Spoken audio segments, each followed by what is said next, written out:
빛가람 도시로 이전한 한국전력이 지역 발전을 위해 2,600억 원을 투자하기로 했습니다.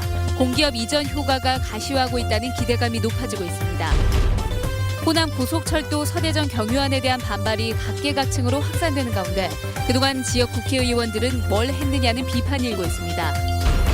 이준석 선장 등 세월호 선원들에 대한 항소심 재판이 시작됐습니다. 살인죄 적용 여부 등을 놓고 검찰과 변호인 측의 공방이 2라운드를 맞은 가운데 항소심 선고는 4월에 나올 예정입니다.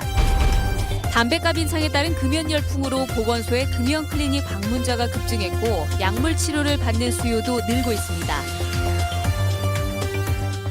여러분 안녕하십니까? 빛가람 도시로 이사온 한국전력이 지역 발전을 위해서 올 한 해 동안 2,600억 원을 투자하기로 했습니다. 중소기업과 인재 육성 등을 위해 매년 투자를 계속하기로 했는데 공기업 이전 효과에 대한 기대감이 높아지게 됐습니다. 이재용 기자입니다. 혁신도시의 둥지를 튼 한국전력의 올해 중점 사업은 지역 대학과 인재 육성. 한전은 지역 대학과 에너지 신사업 공동 연구를 위해 620억 원을 투입하고 추가 연구 과제도 함께 발굴하기로 했습니다. 또 전력 분야의 신기술을 살펴볼 수 있는 빛가람 국제 발명 대전을 개최하고 필리핀 등 해외 사업 진출국에서 지역 대학생들이 연수를 받을 수 있는 다양한 프로그램도 제공하기로 했습니다. 올해부터는 지역 인재들을 위한 맞춤형 채용 박람회도 개최됩니다. 또 많은 믿음을 갖고서는 한번 기대해 주십시오. 그럼 한전은 꼭 그 혁신도시를 성공시키고 또 나가서는 이 지역을 에너지의 허브로 만들도록 최선을 다하겠습니다. 지역 주민들과 상생 발전하기 위한 사업에도 590억 원이 투입됩니다. 공항과 역 터미널 등 주요 거점 지역에 전기차와 전기 자전거 충전소가 설치되고 전력 거래소 등 혁신도시 이전 기관에 스마트 그리드 스테이션이 구축됩니다. 나주 일대에서는 변전시설 개선 사업이 실시되고 사업 부서마다 한 개의 마을과 자매 결연을 맺는 등 주민들의 삶의 질 향상에도 힘쓸 예정입니다. 또 2020년까지 광주와 전남 지역에 500여 개의 기업 유치가 추진되고 이를 위한 중소기업 육성 펀드도 2천억 원 규모로 조성할 계획입니다. 지역에 거점을 두고 있는 만큼 광주와 전남 지역에 안정적인 전력 공급을 위한 투자와 보수 예산도 전년보다 34% 증가한 1,400억 원 규모로 늘렸습니다. 한전은 앞으로 지역 발전을 위한 예산을 해마다 꾸준히 편성해 나갈 계획입니다. MBC 뉴스 이재원입니다. 광주와 전남 그리고 충북의 시민사회단체가 공동 성명을 내고 호남고속철도 건설 취지에 역행하는 서대전 경유에 대해서 모든 논의와 추진을 중단하라고 정부와 코레일에 촉구했습니다. 또 특정 지역의 이기주의에 휩쓸려서 호남고속철도의 노선이나 운행 계획이 변경된다면 전국의 시민사회단체와 함께 강력히 대응하겠다고 경고했습니다. 이렇게 반발이 확산되는 한편에서는 상황이 이 지경이 되도록 지역 국회의원들은 도대체 뭘 했냐는 비판이 나오고 있습니다. 이계상 기자입니다. 지난 2006년 4월에 확정된 KTX 호남고속철 정차역은 모두 6곳입니다. 오송역에서 갈라져 나와 광주와 목포역까지 직선에 가까운 노선입니다. 이미 확정된 노선을 코레일이 느닷없이 서대전역을 지나도록 바꾸겠다는 계획을 국토부에 승인 요청했습니다. 호남권의 반발이 불보듯 뻔한 상황이었지만 지역 국회의원들은 이 같은 계획을 몰랐거나 의견 전달 자체가 되지 않은 것으로 보입니다. 국회의원들이 합심 협력하지 않는 것은 아닙니다. 그러나 이 상황에도 지금 삐딱하게 가고 우리 주민들의 염원대로 되지 않고 있는 것이 현실입니다. 반면 대전 지역 국회의원들은 여야를 가리지 않고 서대전역 경유를 위해서 영향력을 행사한 것으로 알려졌습니다. 또한 국회 국토교통위원회에는 호남권 출신 국회의원이 3명이나 포진해 있지만 호남고속철도 노선 변경을 막아내지 못했습니다. 저속철이죠. 그건 서대전을 다시 돌린다면, 그러니까 하여간 우리 철도공사, 철도공단하고요, 또 국토교통 우리 장관하고 다 이야기를 잘 하랍니다.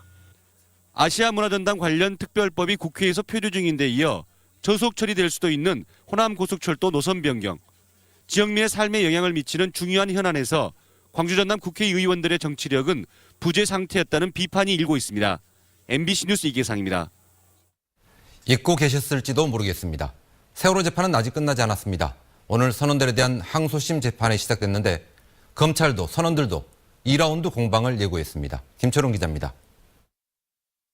세월호 참사가 일어난 지 만 9달 만에 시작된 항소심 재판에 이준석 선장을 비롯한 세월호 선원들이 모습을 드러냈습니다.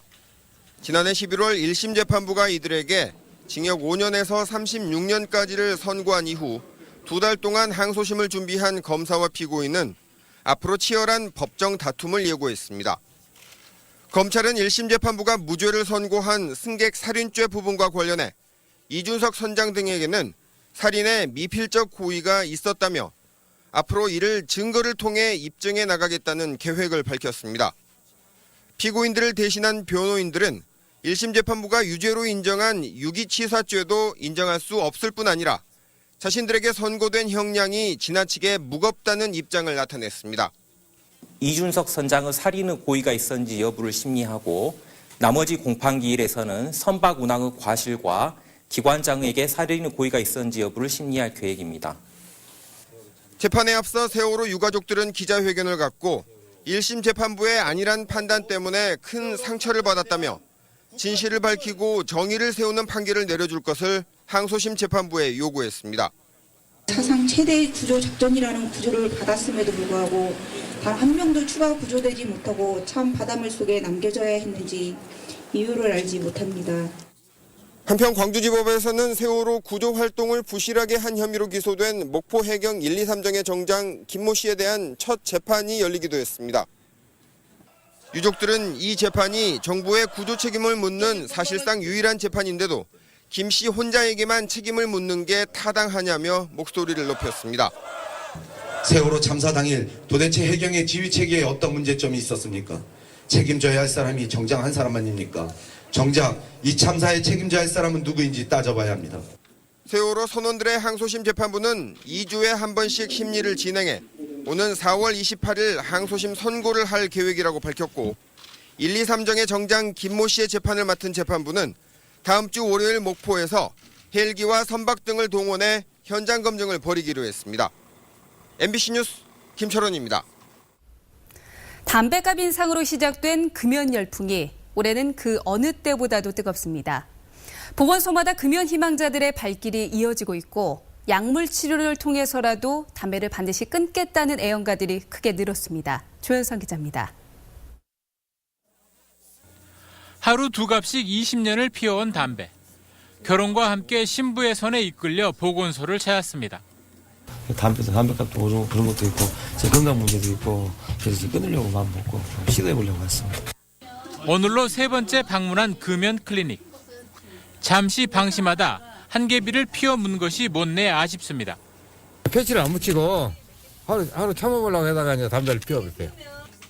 그래도 올해는 금연 클리닉에 등록한 흡연자가 작년보다 4배 이상 많아졌고 무엇보다 금연 희망자들의 재방문율이 크게 높아졌습니다. 일단 오시는 분들도 많이 늘었는데 성공하고 오시는 분들도 훨씬 더 많이 늘었죠. 그러니까 아무래도 의지가 더 강해진 것 같아요. 거센 금연 열풍은 금연 보조제는 물론 의사의 처방을 받아야만 살 수 있는 금연 치료제 수요가 는 것에서도 확인됩니다. 이 약은 일부 부작용 우려에도 불구하고 금연 성공률이 40% 이상으로 알려지면서 최근 들어 찾는 이가 크게 많아졌습니다. 아무 부담 없이 먹어도 상관이 없죠. 그러니까 의사 관리하에 그 약을 복용하고 있기 때문에 특별한 해는 없다고 생각합니다. 빠르면 다음 달부터는 건강보험 적용까지 받을 수 있어 이 금연 치료제 수요는 더욱 늘어날 전망입니다. 갈수록 설 자리를 잃어가는 애연가들의 담배 끊기도 그 어느 때보다 독해지고 있습니다. MBC 뉴스 조현성입니다. 새해 들어 보건소 금연 클리닉 등록자가 폭증하고 있습니다. 보건복지부에 따르면 올 들어 16일까지 금연 클리닉 등록자가 광주는 2,700여 명으로 작년 같은 기간에 비해 338% 증가했습니다. 전남에서도 등록자 수가 4,700여 명으로 작년보다 369% 늘었고 특히 신안구는 26배, 담양구는 22배 증가해 전국 시군구 가운데 각각 2번째와 3번째로 증가율이 높았습니다. 오늘은 겨울의 마지막 절기 대안이었죠. 이름값이 무색할 정도로 포근한 날씨였는데 이제 추위는 끝난 걸까요? 김우수 기상캐스터가 알려드립니다. 새털 구름으로 수놓아진 파란 하늘. 맑은 하늘에 따스한 햇살이 비추면서 아이들은 이리저리 뛰어노느라 바쁩니다. 놀이기구도 타보고 서로 썰매도 끌어보며 추위도 잊은 채 겨울을 즐겨봅니다. 오늘 되게 춥지도 않고 햇살도 따뜻해서 놀기 좋은 것 같아요. 오늘 아침 최저 기온은 광주가 영하 2.9도로 예년 이맘때 기온을 보였습니다. 하지만 낮부터 따뜻한 남서풍이 유입되면서 광주가 8도 등 기온이 큰 폭으로 올랐습니다. 이름만 보자면 대한의 소환보다 더 큰 추위가 올 것 같지만 오늘 전국의 낮 기온이 2도에서 10도 분포를 보이면서 포근했습니다. 오늘 절기가 대한인데도요, 날씨가 춥지 않고 너무 놀기에 따뜻해서 좋은 것 같아요. 내일은 서쪽에서 다가오는 기압골의 영향으로 남서 해안에 비가 시작돼 오후에는 전 지역으로 확대되겠습니다. 밤에는 소강 상태를 보이겠지만 모레 목요일에 다시 비가 시작돼 오후 늦게 차차 그치겠습니다. 비의 양은 5에서 10mm가 되겠습니다.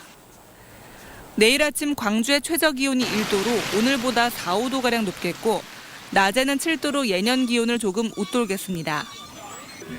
이번 비 눈이 그친 뒤에도 당분간 큰 추위는 없을 것으로 전망됩니다. MBC 뉴스 김은수입니다. 정율성 생가 논란이 법정에서 가려지게 됐습니다. 광주시에 따르면 정율성 선생의 외동딸인 정소재 여사가 광주시를 상대로 정율성 출생지 확인 소송을 제기했습니다. 정율성 생가에 대해 광주 남구는 양림동을 지목하고 있는 반면 정율성 기념사업회는 동구 불로동을 주장하며 맞서고 있습니다. 광주 북부경찰서는 노인들을 상대로 무면허 치과 치료를 한 혐의로 56살 김모 씨에 대해 구속영장을 신청했습니다. 김 씨는 지난 2013년 10월 광주시 동구 계림동 71살 양모 씨 주택에서 양 씨의 치아에 보철을 씌워준 뒤 치료비 명목으로 250만 원을 받는 등 약 1년 동안 22차례에 걸쳐 2천여만 원의 부당이득을 챙긴 혐의를 받고 있습니다. 김 씨의 범행은 환자들 잇몸에 염증 등 부작용이 나타나면서 들통났습니다. 다음은 희망 2015 나눔 캠페인에 성금을 보내주신 분들입니다. 광주 MBC 임직원들이 300만 원을, 나주 신용협동조합에서 100만 원을 기탁해 주셨습니다. 성금을 보내주신 분들께 감사드립니다.